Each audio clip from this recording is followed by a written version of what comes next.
একদিন সকালে লুনা খেলার মাঠে খেলছিল এক বন্ধু পাখির সঙ্গে। সে ছিল হাসি খুশি ও মিষ্টি স্বভাবের বক। বকটি নাচছিল, ডানা মেলে উড়ছিল, আর মাঝে মাঝে ছোট্ট মেয়েটির কাছে বসে গান গাইছিল। হঠাৎ বকটি একটি লম্বা তালগাছ থেকে উড়ে নামার সময় নিয়ন্ত্রণ হারিয়ে পড়ে গেল এক ঘুমন্ত বাঘের গায়ের ওপর। বাঘটি চমকে উঠে রেগে গর্জন করল।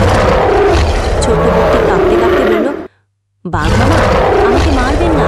যদি আপনি আজ আমাকে ছেড়ে দেন, একদিন আমি আপনাকে সাহায্য করব, এই আমি কথা দিলাম। বাঘ একটু থেমে রইল, তারপর বলল, তুই এতটুকু পাখি, আমাকে কিভাবে সাহায্য করবি? তবু অজানা এক দয়া ও কৌতূহলে বাঘটিকে ছেড়ে দিল। তারপর লুনা আর বকটি চলে গেল। তারপর অনেক দিন কেটে গেল। একদিন বনের মাঝে একটি হরিণ খেতে গিয়ে বড় একটি হাড় বাঘের গলায় আটকে গেল। সে ছটফট করতে লাগল, তার শ্বাস নিতে কষ্ট হচ্ছিল। বনের সকল প্রাণী ভয়ে কাছে আসতে পারল না।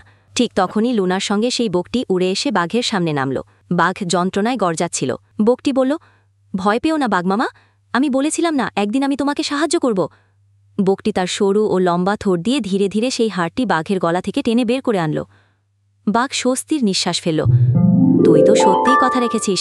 আজ থেকে তুই শুধু আমার বন্ধু না, আমার হৃদয়ের একজন সাহসী রক্ষাকর্তা।